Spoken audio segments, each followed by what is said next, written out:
Learning success में आप सभी का हार्दिक स्वागत है। और आज हम लोग विज्ञान के कुछ अति लघुत्तम प्रश्न का हल करेंगे। तो यहाँ पर पहला प्रश्न है, कांसा का मुख्य अवयव है। तो कांसा एक मिश्र धातु है और यह तांबा और टीन से बनता है, इसलिए सही उत्तर हो जाएगा Cu+Sn। प्रश्न संख्या 2, पीतल का मुख्य अवयव है। तो पीतल तांबा और जस्ता से बनता है, इसलिए पीतल का मुख्य अवयव Cu+Zn। प्रश्न संख्या 3, सर्वाधिक तन्य धातु है। तो सोना सबसे तन्य धातु है और 1 ग्राम सोना से लगभग 1800 से 1900 मीटर तार बनाया जा सकता है, इसलिए हम लोग कह सकते हैं सर्वाधिक तन्य धातु सोना यानी Au। प्रश्न संख्या 4, कौन सा अधातु विद्युत का सुचालक है। ग्रेफाइट एक अधातु है परंतु यह विद्युत का सुचालक होता है। ठीक है, अतः आंसर ग्रेफाइट। प्रश्न संख्या 5, आभूषण बनाने वाला सोना कितना कैरेट होता है। तो जो आभूषण बनाया जाता है वह सोना 22 कैरेट का होता है, अतः आंसर हो गया 22 कैरेट। ठीक है। प्रश्न संख्या 6, धात्विक ऑक्साइड की प्रकृति होती है, यानी धातुओं की जो ऑक्साइड होती है उसकी प्रकृति क्या होती है। तो धात्विक ऑक्साइड की प्रकृति क्षारीय होती है ना, यह क्षार की तरह व्यवहार करता है, अतः आंसर हो गया क्षारीय। प्रश्न संख्या 7, अधात्विक ऑक्साइड की प्रकृति होती है, यानी अधातुओं की जो ऑक्साइड होती है उसकी प्रकृति क्या होती है। तो अधात्विक ऑक्साइड की प्रकृति अम्लीय होती है। ठीक है। प्रश्न संख्या 8, हेमेटाइट और मैग्नेटाइट किस धातु का अयस्क है। हेमेटाइट और मैग्नेटाइट लोहा का अयस्क है, अतः आंसर हो गया लोहा। प्रश्न संख्या 9, मेलेकाइट और कॉपर पायराइट किस धातु का अयस्क है। तो मेलेकाइट और कॉपर पायराइट कॉपर का अयस्क है, यानी आंसर हो जाएगा तांबा। प्रश्न संख्या 10, सल्फाइड अयस्क से धातुओं के निष्कर्षण में किस विधि का उपयोग किया जाता है। तो सल्फाइड अयस्क से धातुओं के निष्कर्षण में भर्जन विधि का उपयोग किया जाता है, अतः आंसर हो जाएगा आपका भर्जन। ठीक है। प्रश्न संख्या 11, कार्बोनेट अयस्क से धातुओं के निष्कर्षण में किस विधि का उपयोग किया जाता है। तो कार्बोनेट अयस्क से धातुओं के निष्कर्षण में निस्तापन विधि का उपयोग किया जाता है, अतः आंसर निस्तापन। ठीक है। प्रश्न संख्या 12, विरंजक चूर्ण का रासायनिक सूत्र है।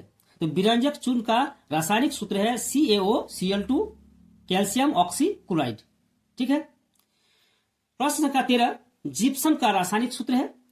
जिप्सम का रासायनिक सूत्र है CaSO4 2H2O। प्रश्न संख्या 14, प्लास्टर ऑफ पेरिस का रासायनिक सूत्र है।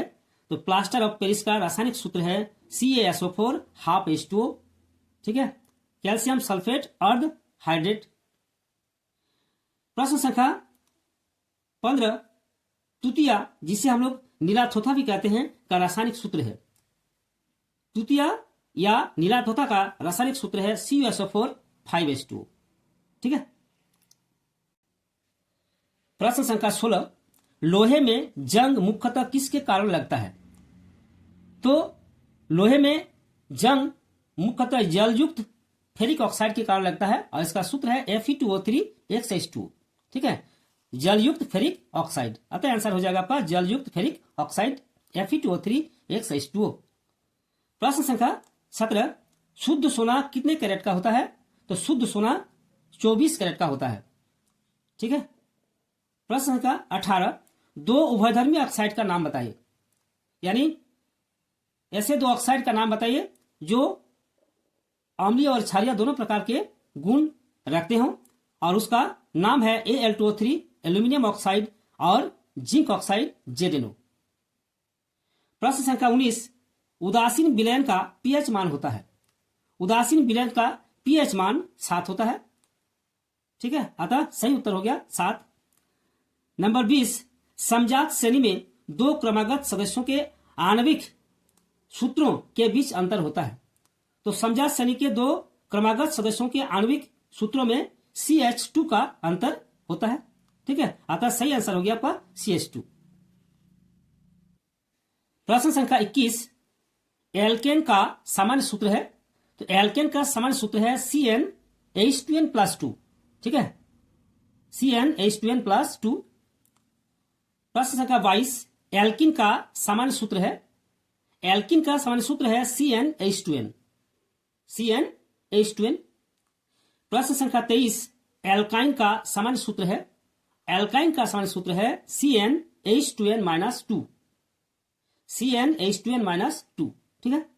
प्रश्न संख्या 24, संपृक्त प्राकृतिक गैस का मुख्य अवयव है, तो संपृक्त प्राकृतिक गैस का मुख्य अवयव मीथेन है, अतः सही उत्तर मीथेन हो जाएगा। प्रश्न संख्या 25, किस गैस को मार्स गैस कहते हैं? मार्स गैस मीथेन को कहते हैं, यानी सही उत्तर हो जाएगा मीथेन, ठीक है। और आज का वीडियो यही समाप्त करते हैं, अगले वीडियो में हम लोग फिर मिलेंगे। धन्यवाद।